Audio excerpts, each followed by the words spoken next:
Claire Baker, former Clatterholic, founder of clatterclearing.net, recording my weekly vlog about my own clutter clearing journey, which is my weight loss clutter clearing journey.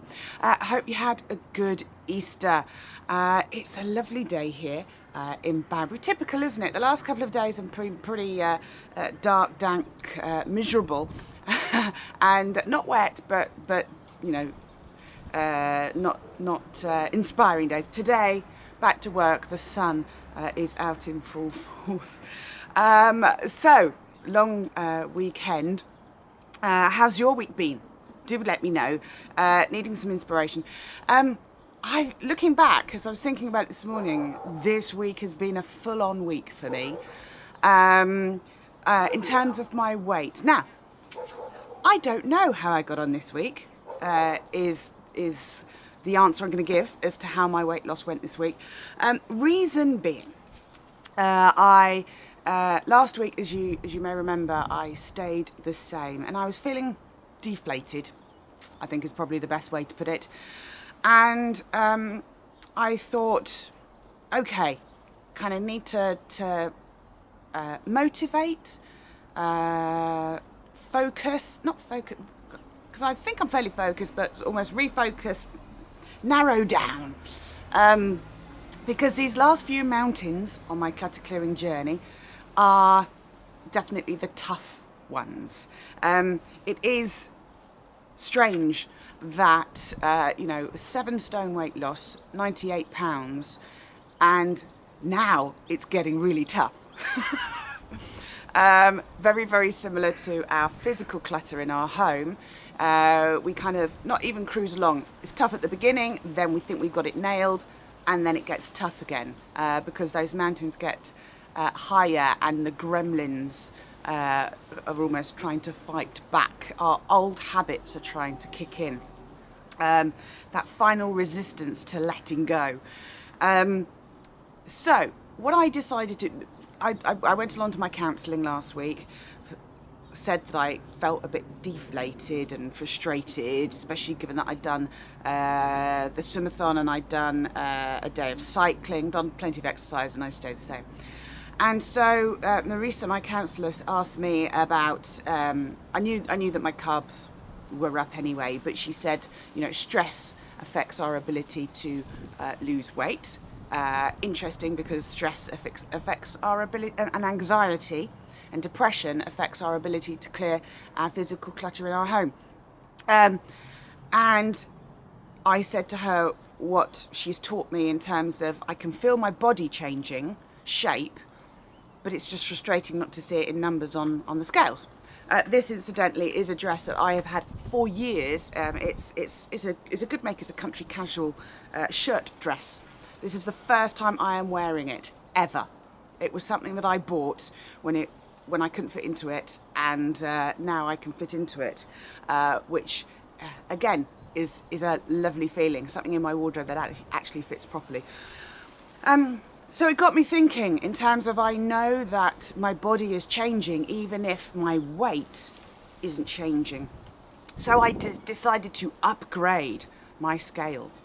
My scales were actually Weight Watchers scales, just told me my weight, either in stone and pounds, or kilograms or pounds. I chose obviously stone and pounds.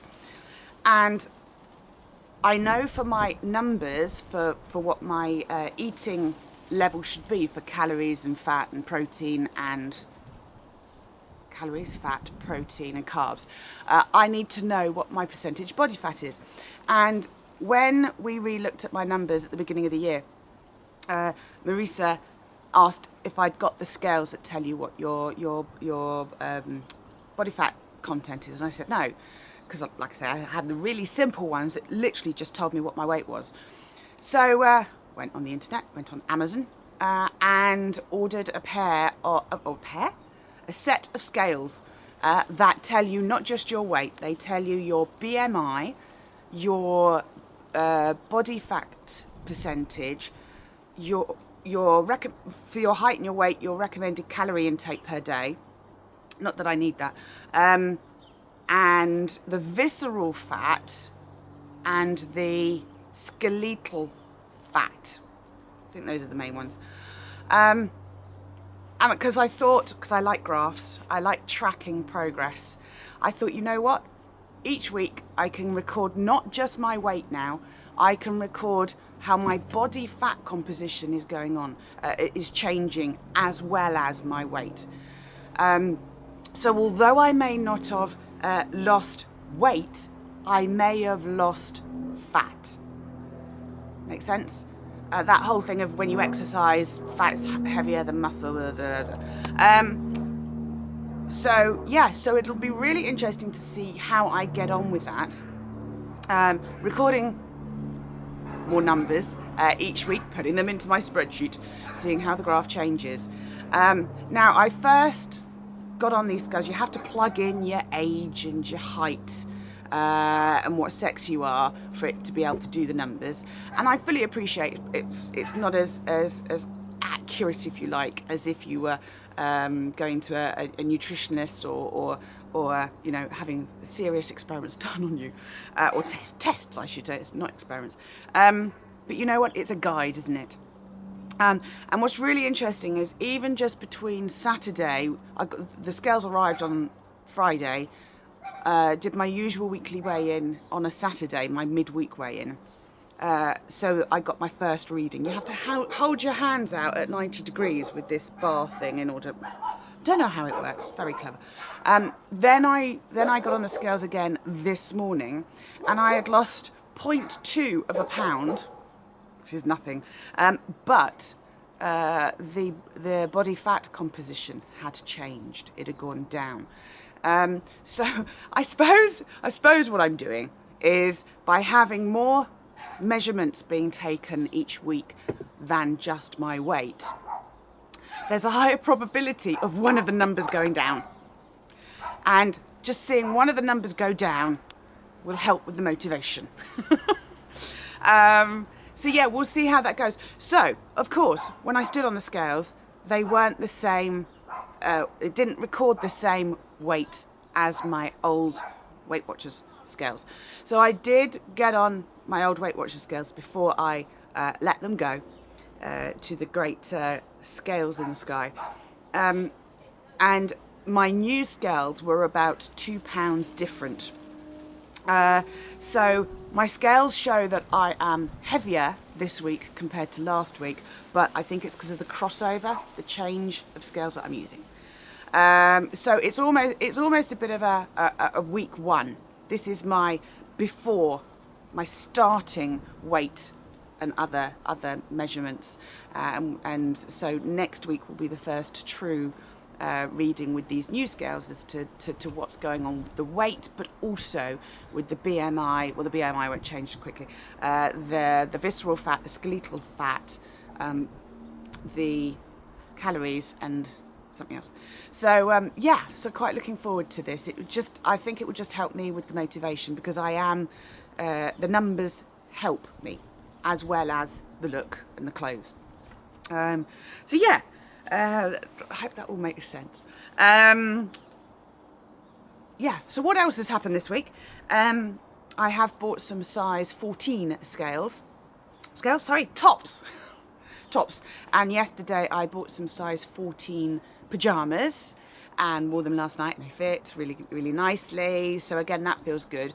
I do almost feel like, in terms of the clothes shopping, my brain still needs to catch up, because I was a size 22 when I started. So 14, 16, 18, 20, 22, 4 dress sizes.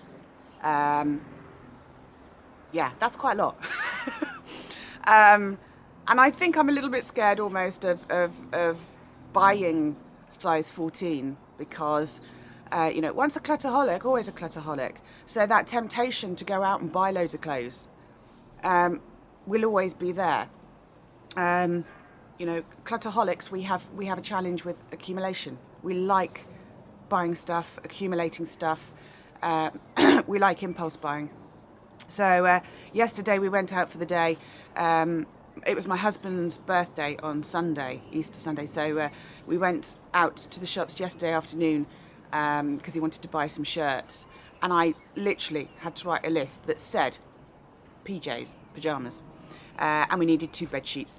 And I literally had to have that list and go, no, I've got what was on the list. I am not getting any of this other stuff that looks really nice and I'd love to buy.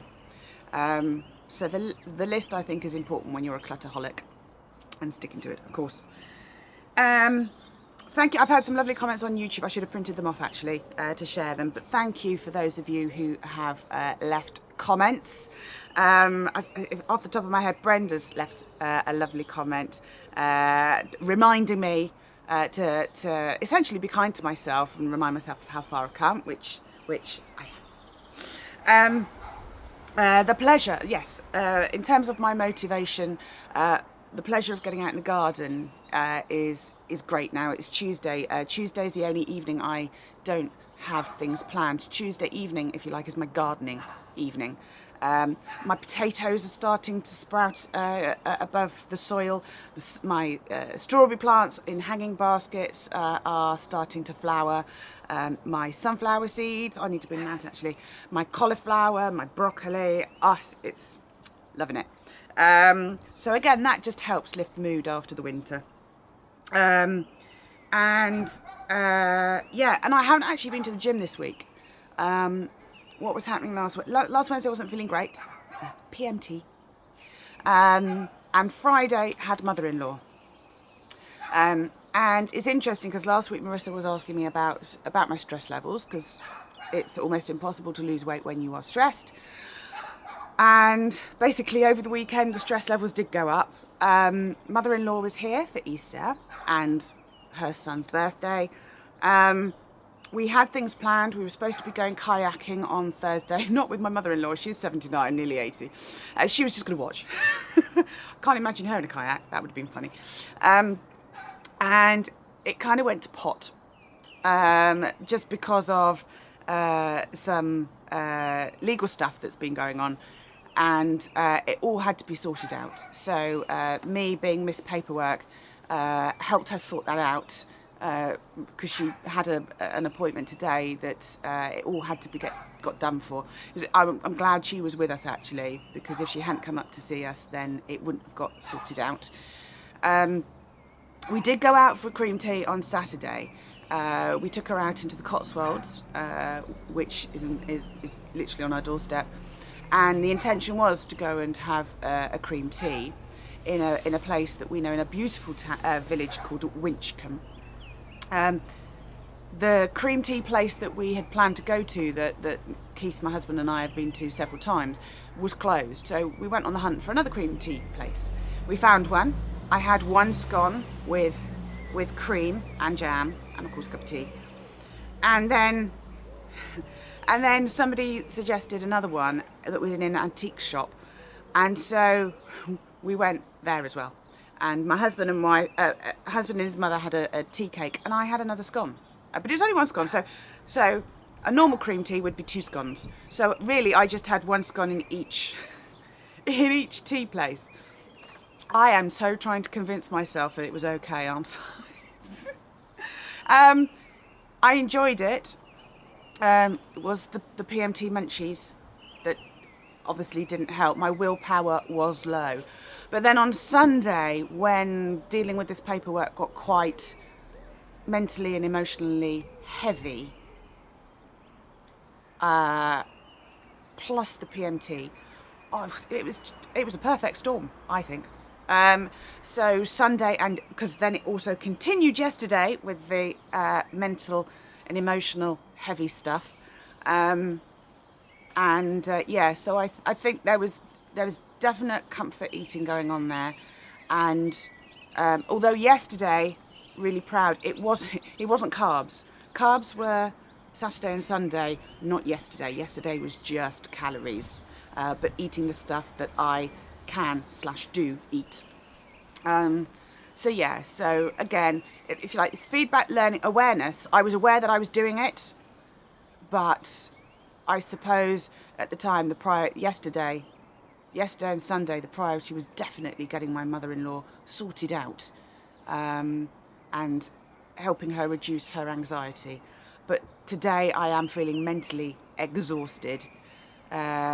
Did wake up for an hour last night and, thinking of other stuff that needs to be taken into consideration. So yes, it's almost back to work for the calm.